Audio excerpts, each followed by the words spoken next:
Good morning, everyone.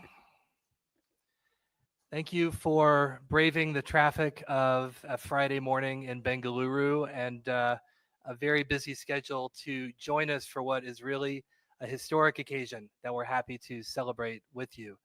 I'm Chris Hodges. I'm the Consul General. For those of you who I haven't met, and I think there are a couple scattered throughout the room, I'm the Consul General based out of Chennai who has been covering Karnataka as part of a broader South Indian writ. And it's particularly satisfying and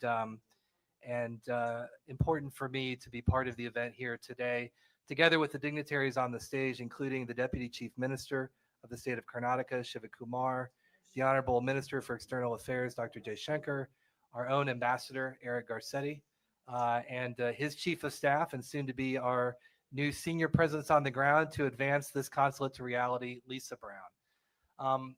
This really represents the re-amplification and recommitment of the U.S.-Indian relationship, of our bilateral ties. It is a recognition of the importance of Bengaluru in this relationship, a city that is the Silicon Valley of India, home to 650 U.S. companies, 83,000 U.S. citizens. And it's a chance for us to continue, expand, amplify, and improve the work that we have done here for many decades through our Foreign Commercial Service colleagues, Banjushri and others there in the back who have been here for 31 years because I helped celebrate their 30th anniversary last year, and all of the folks in Chennai, in Delhi, and everywhere in between who have been committed to India and committed to Bangalore as part of that relationship. So it gives me a great deal of pleasure to begin this program and this dedication by asking the Honorable Deputy Chief Minister of the state of Karnataka, the Honorable Shiva Kumar, to come to the podium for remarks. Sir, the floor is yours.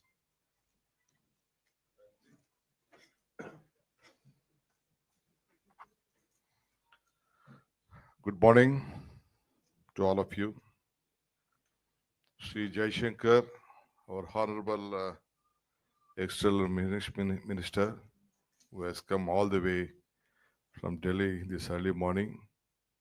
First, on behalf of Karnataka and the people of Karnataka and the South India, I welcome you, sir, today. A great one. Your Excellency, the Ambassador of United States of America, Mr. Eric Gettick, Consulate General Chris Hogiri, the Principal of Lisa Brown, distinguished guests, my colleagues Mr. Patel and Mr. Priyank Karge, all my officers and parliament members here, great friends including Kiran, Krish, Mr. Mohan and all other important parliament members are here, Mr. Manjunath and other friends. It is a great moment for all of us today. We have been trying this important day from the last almost 25 years. I remember myself as Krishna. When Krishnaji was the chief minister, we went and met Atal Bihari Vajpayee to recommend this has to happen. But it could not happen. And after that, when Krishna himself was the external affairs minister, he also tried his best. But today, under the leadership of the Honorable Prime Minister and our Jaishankar, with the coordination with the American state, I think we all are happy to launch this, inaugurate this. It is a remarkable day. It is no secret that Bangalore has a long-standing history. We ask for setting up this consulate, Nama Bangalore. It has been over last 24 years. This is not just the opening of the diplomatic mission, but a powerful symbol of strengthening the ties between the United States and India, particularly with Karnataka, a state that has been long at the heart of India's growth and innovation. I remember 2-3 occasions I said one thing. When Atal Bihari Vajpayee came on the first to lay the foundation of our international airport, he said, the world leaders first used to come to Delhi, then they used to fly to various different parts of the states, either Calcutta or Mumbai or Chennai or any other state, Hyderabad. But after that, he said that now the situation has changed. For all our tycoons, was some of them sitting here, made Bangalore proud and Karnataka proud that the world leaders are first coming to Bangalore and then coming to Delhi. So as such, today you all have helped us. And today, this message to Bangalore will keep all of us still more stronger. Bangalore has many years, you all know that more than it is not just a city, it is a global hub of knowledge, technology, and culture. It is a city where the world comes to innovate, collaborate, and create. This city is a place where ideas are born, nurtured, and called no global highs. It is the place where visionaries and innovators from around the world come to make their mark. Today, as we are further coming to Bangalore, the role is the world stage. The presence of US Consulate here is a testament to the growing importance of Karnataka in the global affairs and our vibrant relationship with the United States. I was told that the ambassador, I think last week, I think only 1 week is something you'll be in India, and I think you'll have to go back again. But still, our relation and your heart should be in this garden city and the lovely city, which always the world is looking India through Bangalore. This is also what you have to look at. This is the place which we have very big knowledge capital, very big human resources, very big strength in whatever sector you call. This is all my friends from last 30, 40 years. They have built Bangalore, and this was a place. But still, I would like to, on behalf of government of Karnataka, on behalf of my chief minister, all my colleagues, and all the tycoons who have built Bangalore. It is not only the governments who have built Bangalore. Famous educationists are there, industrialists are there, IT, BT, whichever you call. All of them have built this Bangalore. I don't like too much tell because Mr. Jaishankar is there. He's a great, I think, workaholic minister who has been working so hard to keep the country's image very high. We all are proud of you. I'm ready to extend whatever cooperation we want from Karnataka. This will go a long way. We know that after September 11, what all incident, how I know that in those days when ambassador came to meet my chief minister, how he wanted Bangalore to grow, what was the decision. All Fortune 500 companies at those days, they started looking at Bangalore. They thought that this is only the safest city in the entire country. Why, when 5 countries were being cornered to see that where they had to start their headquarters. So I'm sure we will maintain the relationship, a good harmony in an international city. We know that there are a lot of hiccups and some problems are there because it is not a well-planned city. But still, Bangalore, Karnataka is a place for all of you, for the international growth, for the international business, and you can make stronger. We are building up Bangalore, brand Bangalore. My two great ministers are here who are creating. And next month, I think in February, we are having a global investors meet, and Mr. Patil is taking care. He traveled all over the important countries to invite all of them. Mr. Priyank is there, who have been looking at, who have been making a mark. I think we all let us both join together. I always tell, joining together is the beginning. Thinking together is the progress. Working together is the success. I'm sure. Let us all work together. We'll share our hands with you, join with you. We want to make this city and this country proud. Thank you. Let me discuss other things on other occasions. I wish you all the best. Thank you for coming, inaugurating, giving us this great opportunity. Serve through India, through Bangalore and Karnataka. Thank you.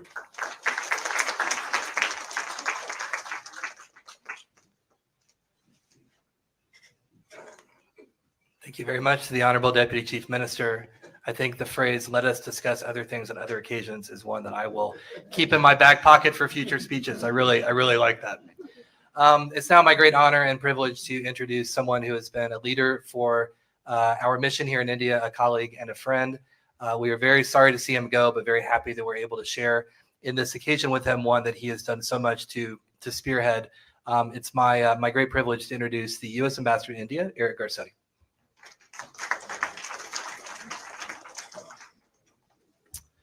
Thank you so much, Chris. Namaste, namaskara, and good morning to everybody.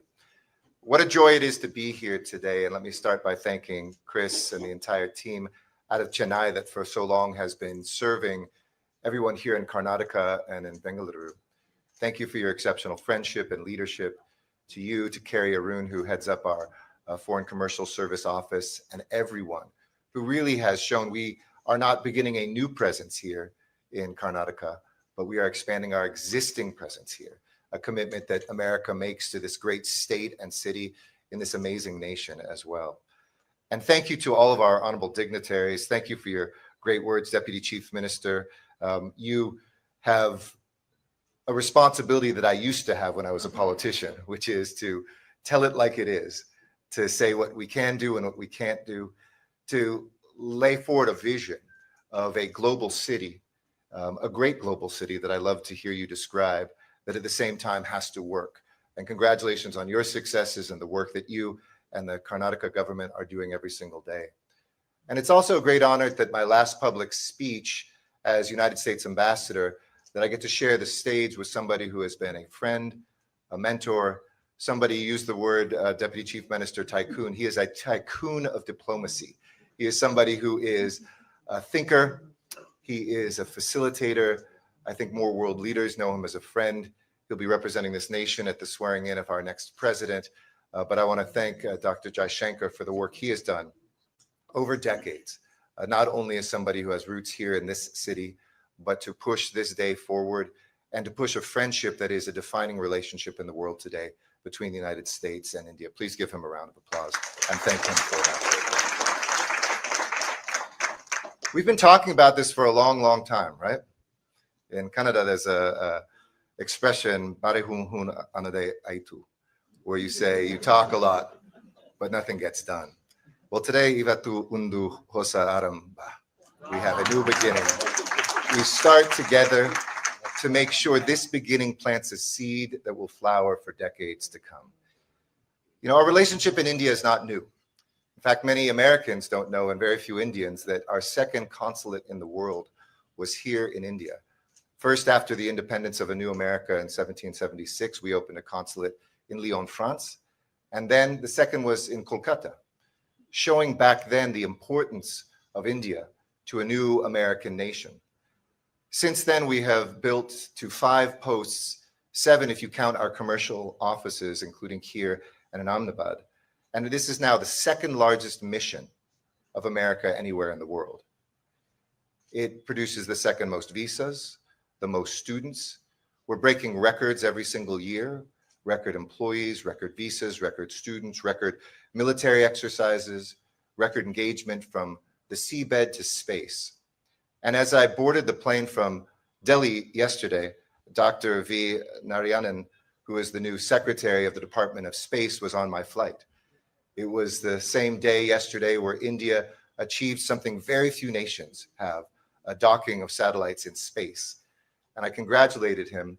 We used to say the US-India relationship was so vast that the sky's the limit. But after yesterday, I think the sky is no longer the limit. It is to space and beyond. Congratulations to India on that big day. But today we fulfill a commitment made by our leaders during Prime Minister Modi's state visit to Washington last year. And it was actually in one of the preparatory meetings we had when the Secretary of State came here before G20, that we were at Hyderabad House in Delhi. And Minister Jaishankar took me aside and said, "Hey, we want you to open up more consulates here."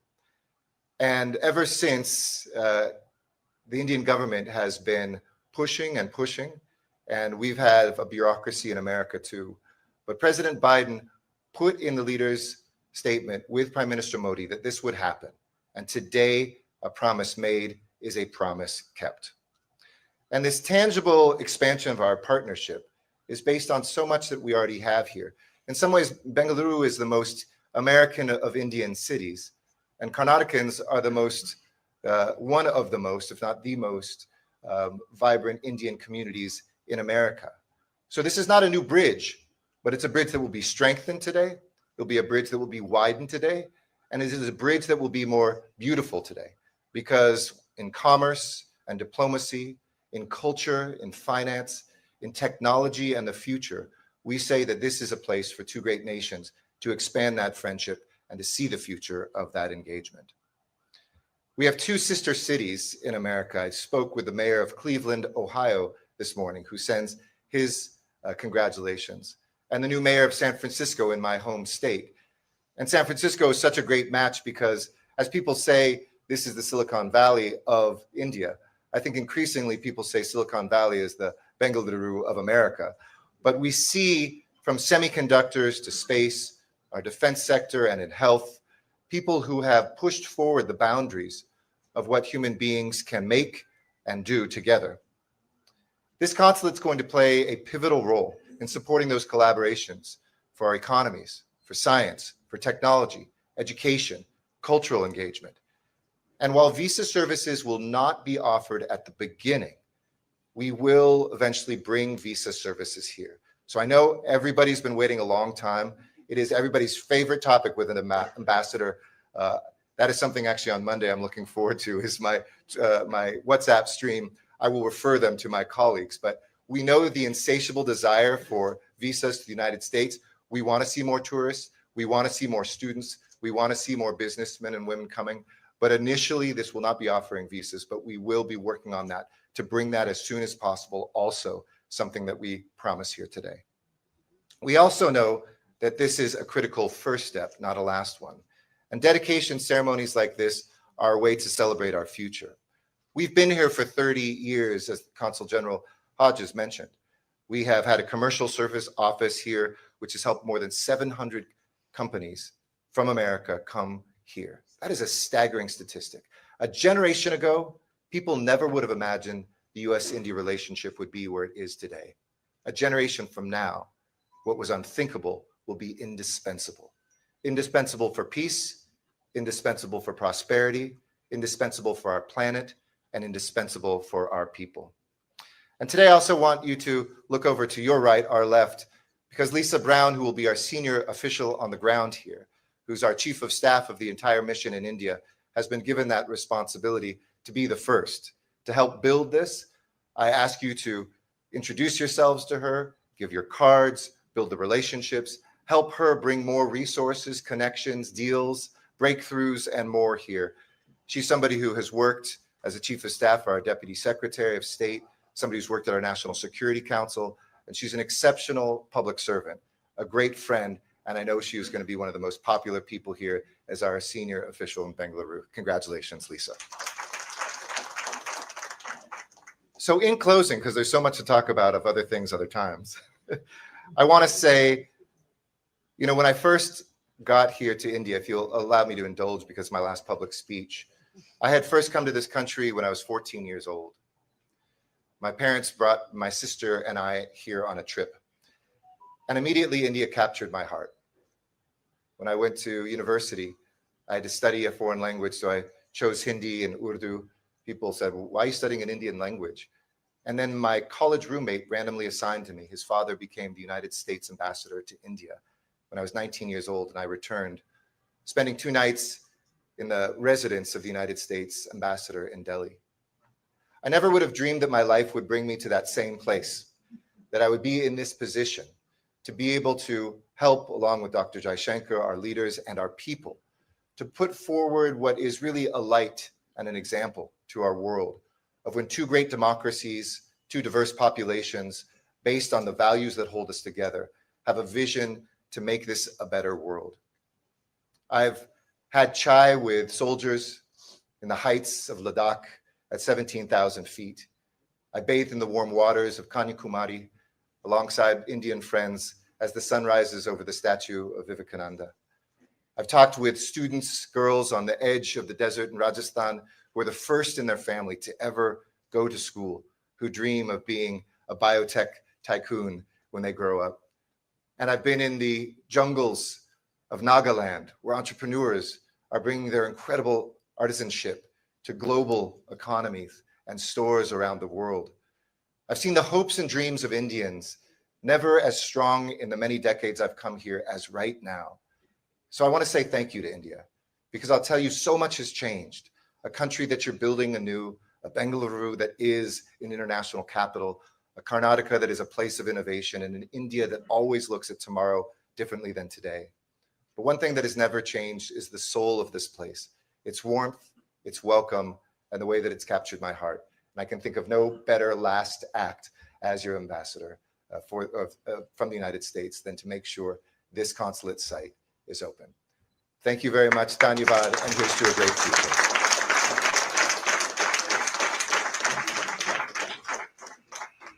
Thank you, Ambassador Garcetti, for those heartfelt words, not just on the dedication of this consulate site today, but I think we had the good fortune or the bittersweet fortune to catch you at the end of your tour and hear those words of benediction about India in a broader sense. Thank you very much for sharing. We now turn to our next speaker, who has already gotten a fair amount of deservedly positive mention. It's my pleasure to invite the Honorable Minister for External Affairs, Dr. Jay Shankar, to the podium.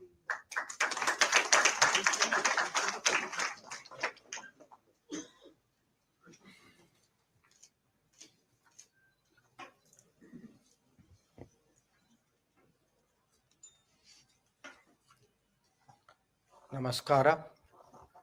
Good morning to all of you. Sri D.K. Shivkumarji, Deputy Chief Minister, Ambassador Eric Garcetti, Consul General Christopher Hodge, Ms. Lisa Brown, ministers, members of parliament, distinguished guests, friends from the media.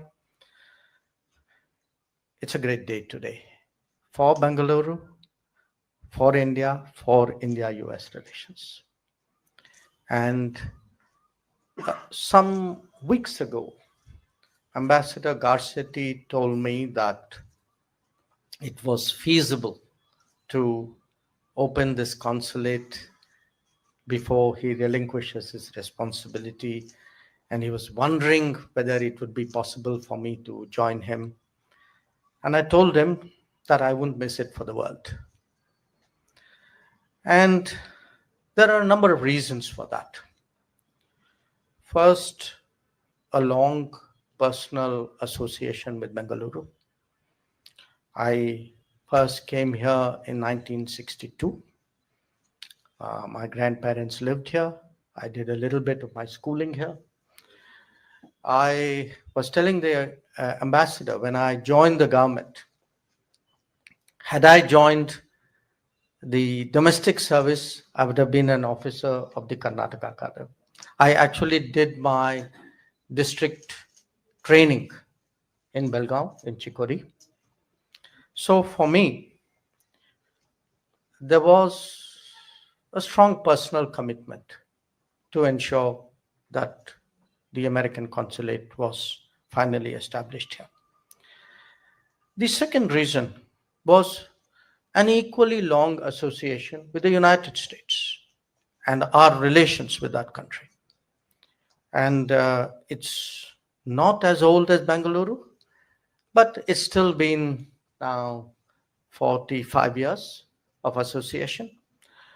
And somehow to me, the fact that an American consulate was not there in Bengaluru was a gap, something missing in the relationship. But I also reflected on the future of our ties. And it's something I would like to talk about a little later. And when I envision where we are going, our ties are going, our cooperation is going, I think Bengaluru has such an important place, Karnataka has such an important place, that again, it was for me an imperative that there is a permanent resident presence of American diplomats in this town. So as you can see, I mean, there was my own enthusiasm to get this done. And I must say, to give due credit to the people of Bengaluru and their representatives, especially the members of parliament, for the last 5 years as minister, I don't think there was a single occasion I came to this city and somebody didn't stand up and say, so when is that consulate coming? So I was actually sitting this morning and looking back at every visit I have done in the last 5 years, and every visit that issue came up. And every time I would tell them very truthfully that, look, I'm trying my best. So, and you know, it was from really I would say, the cross-section of the society. It was from business, it was from the tech world, it was from academics, it was from, it was from people you would meet in a restaurant saying, go get that consulate done. I think it has been something long in waiting, one which I believe Bengaluru more than legitimately deserved and expected. But what happened in 2023, as Ambassador Garcetti said, was we were preparing for a Prime Minister's visit. And we had just, I think, finished Secretary Blinken's visit, if my memory serves me right. And Prime Minister Modi, when we were looking at, what we could be doing for the visit, actually brought up this issue and said, well, I really think people need to get this consulate done. But Ambassador Garcetti didn't tell you the full story. So I told him, you get Bengaluru done and I'll get you Los Angeles done. And which is his hometown. So we will be opening our consulate in Los Angeles also fairly soon. Now, a consulate serves many purposes. Obviously, a big part of it is to facilitate travel. So I do want to remind people how important that is today in terms of, obviously in terms of business, in terms of professional commitments, but also in terms of the expectations that people have of their lives and of the relationships that they maintain in a very globalized era. I was checking figures and was very glad to see that last year the RPO Bengaluru issued 883,000 passports. So I'm looking at Lisa Brown and saying, okay, you've got a job on your hands here. So, and that's just for 1 year. So these are 10-year passports. So you can figure out, do the maths and you will see really, how important it is to ensure that travel is smooth and that the preparations for that travel are as easy for the average citizen as possible. It's also relevant to mention that there are 3 flights every week from here to San Francisco. Hopefully with more, if Boeing and Airbus deliver, there'd be more. I think that's a legitimate expectation. We are a country today who have 350,000 students in the United States. I think that is also an important consideration, and a diaspora of 5 million people. 5 million people, all of whom have relatives to whom they are deeply attached. So as you can see, it builds a very powerful case. Now, I do understand what the ambassador said, because, we ourselves sometimes know what it is like to establish a post and get it working. So I think today is a very, very important milestone that formally the consulate starts. And regarding the, how soon you can start visa operations, I just realized that this was my talking point number 1 with Secretary Rubio when I go and see him.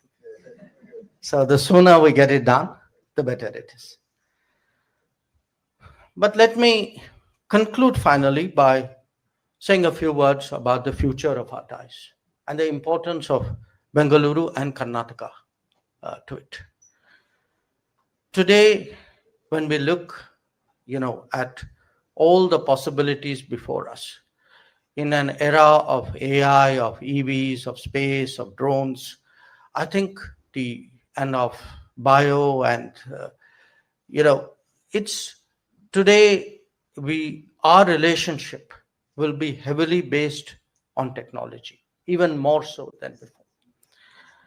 It will have a much bigger space component because the space domain is actually just beginning to open up and there are so many possibilities out there. defense is an absolutely crucial area. I mean, 2 decades ago, there were virtually no American weapons in our inventory, very little defense collaboration. Today, we fly the C-17s, the C-130s, the P-8s, the Chinooks, the Apaches.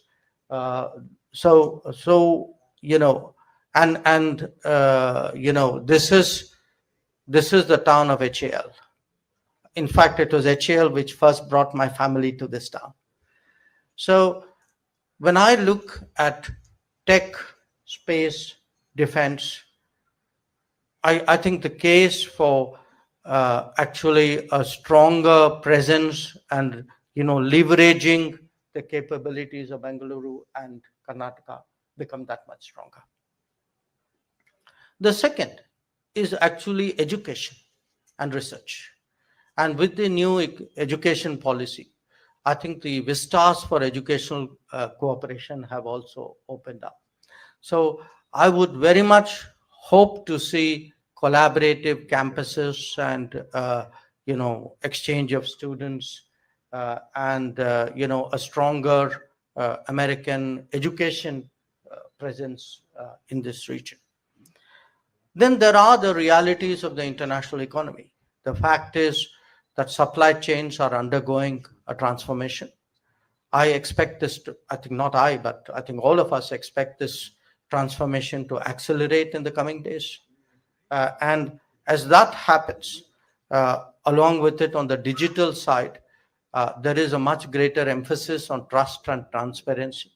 So today, trusted supply chains will really become key to strategic partnerships. And there, I see a great future for India and the United States. And I think in that future, obviously, Bengaluru will also have a salient part. So in many ways today, I think the formal opening of this consulate is one more sign that we are overcoming the hesitations of history. I do believe today it is within our grasp, within the realm of possibility, that we realize more fully the potential of India-US relations.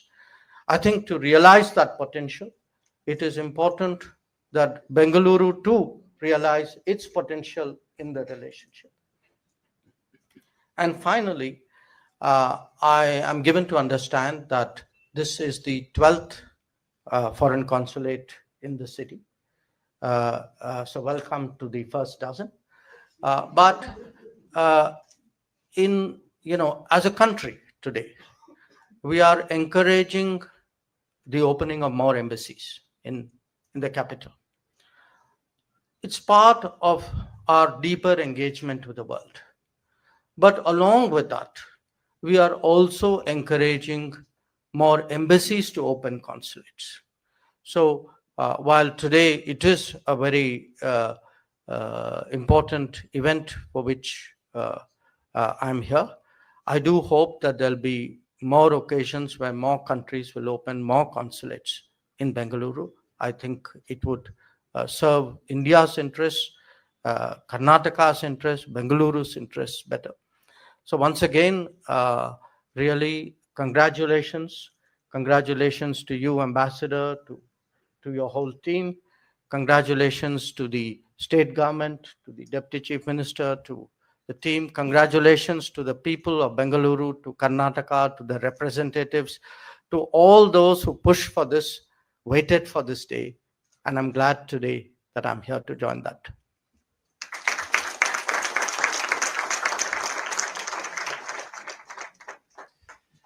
Thank you, Honorable Minister, for those words. Thank you for your leadership and partnership in getting us to this day, and for embedding the dedication of this site in your broader vision, in a collective and shared broader vision for the U.S.-India relationship. So we have finished with the remarks, and everyone's attention is riveted upon Vikram Joshi, as it often is, and the thing we're about to unveil here. I'd like to ask the Ambassador, the Honorable Minister for External Affairs, and the Deputy Chief Minister, please to approach the shrouded object. Sounds a little ominous, but I promise it's fine. And then we're going to do a grade school 3 count, and then I'll ask you to, with some ceremony and tension, pull the shroud back. 3, 2, 1.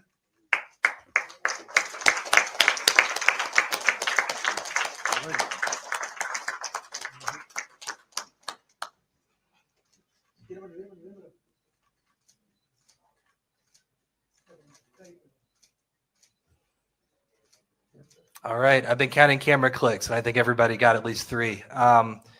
Thank you, gentlemen, very much. Thank you, Lisa. We'll take seats again very briefly. This is the end of the formal program. I just want to end where we began, with a heartfelt note of thanks from Mission India, from the US Consulate, from the Embassy. You've already heard it from the Ambassador. Thank you to all the partners who helped to make this happen, whether it was your attention on the issue, your suggestions for how it might move forward, your ideas on how it might better support our relationship.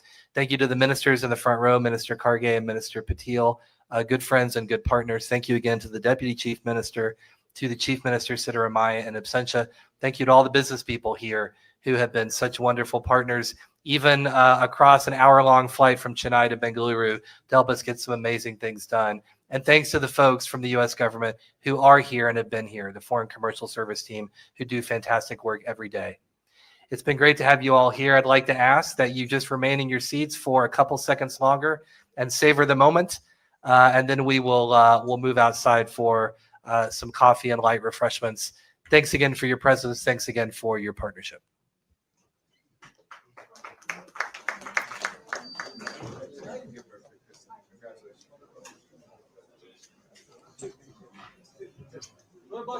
Hello.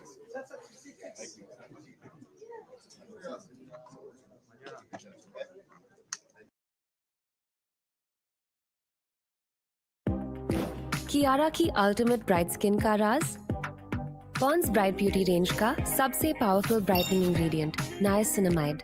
Step 1 Pond's bright beauty face wash dullness हटाए। Step 2 serum दाग घटाए day 7 से।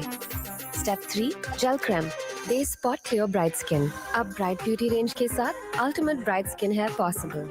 Miracles happen. Any doubt?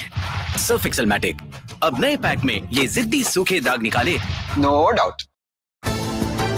The countdown is on. Everything you need to get the edge at the end of the market day. This is the close.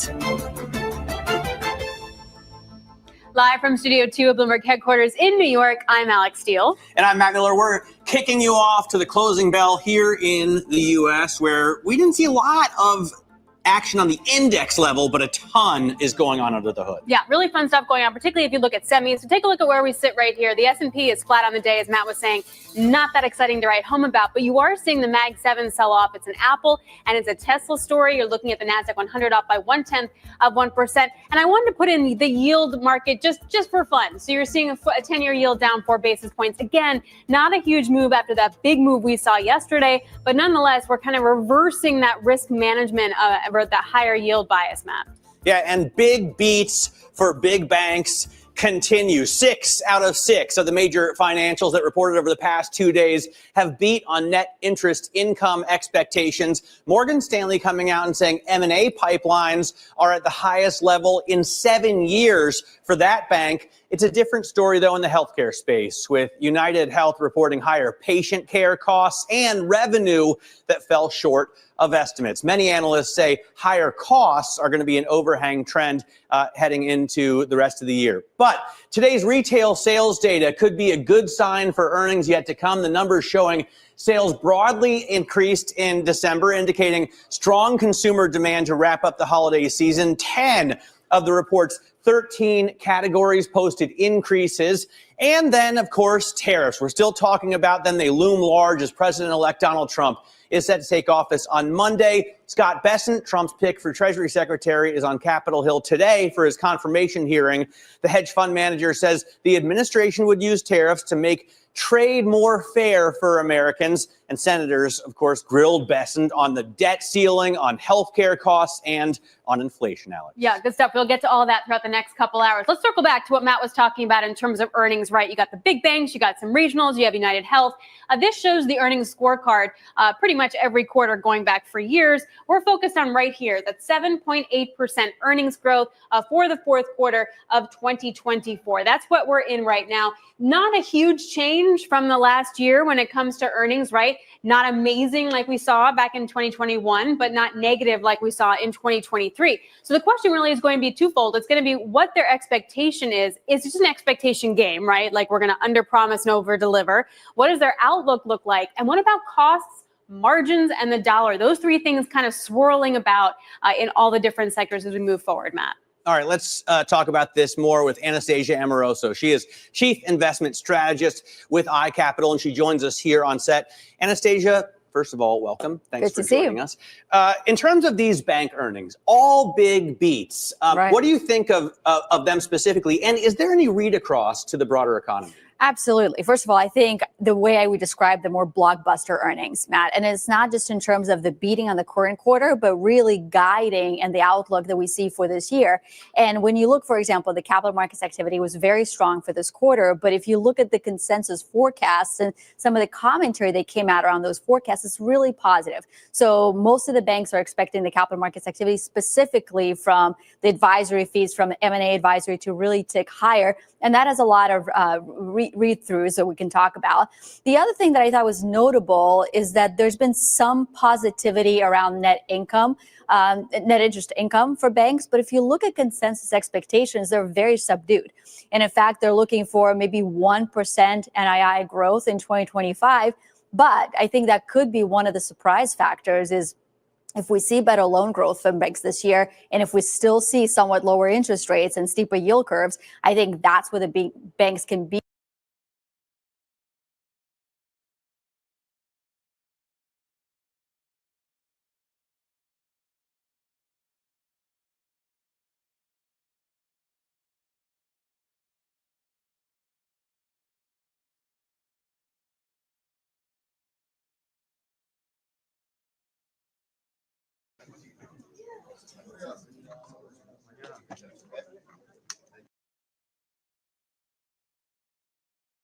किसान को gated बोला